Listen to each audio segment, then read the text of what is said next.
Painted, painless learning. આ કાટકોણ ત્રિકોણ છે કે નહીં?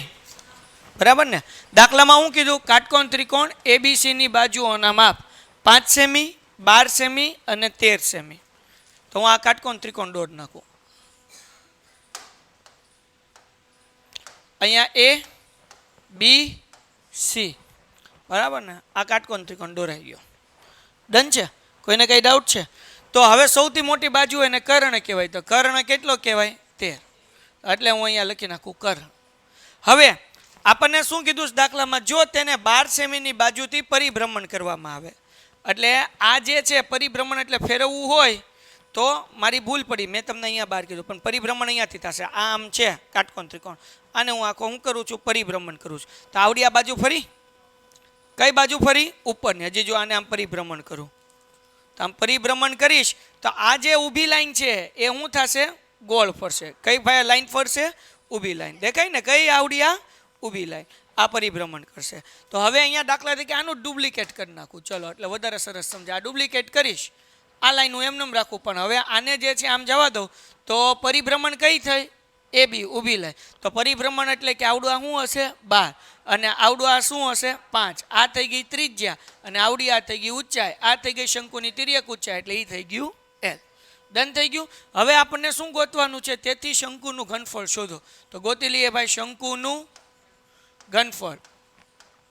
શંકુના ઘનફળનું સૂત્ર 1/3 પાઈ આર સ્ક્વેર એચ, 1/3 એમનેમ.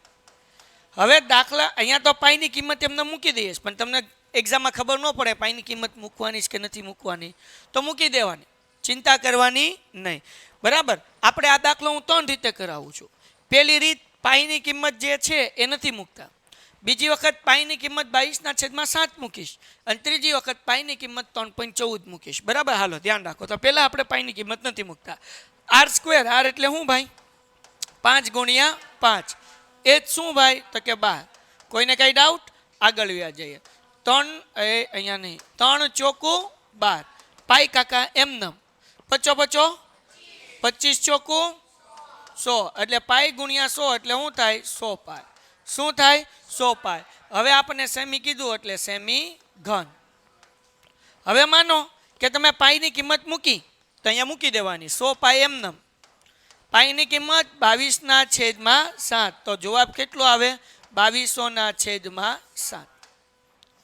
માનો કે 100 પાઈ એમનેમ રાખવું. પાઈની કિંમત આપણે મૂકીએ છીએ 3.14, તો આપણે શું મૂકશું? ગુણ્યા 314/100. તો 0 0 0 0 ઉડી ગયા. તો જવાબ કેટલો આવે? 314 સેમી સ્ક્વેર. જો દાખલામાં આપણને એમ કીધું હોય, હવે પાઈની કિંમત ક્યારે મૂકવાની ક્યારે નહીં મૂકવાની, આ દાખલાની અંદર મારું માનવું એવું છે કે તમે દાખલો ગોખી લીધો હોય તો પાઈની કિંમત નથી મૂકવાની એવું યાદ આવે, પણ અહીંયા તો કંઈ લખ્યું નથી કે પાઈની કિંમત ન મૂકતા. જો પાઈની કિંમત ન મૂકવાનું હોય તો દાખલામાં શું લખ્યું હોય? તો આપણે એમ કીધું હોય બનતું શંકાનો ઘનફળ પાઈના ગુણિતમાં શોધો. શું કીધું હોય? પાઈના ગુણિતમાં શોધો. તો પાઈની કિંમત નહીં મૂકવાની, પણ આ દાખલામાં એવું નથી કીધું. એટલા માટે આપણે પાઈની કિંમત 22/7 મૂકવી હોય તો એ મૂકજો, 3.14 મૂકવી હોય તો એ મૂકજો. બાકી આ જવાબ રાખો તોય વાંધો નથી. Painted, painless learning.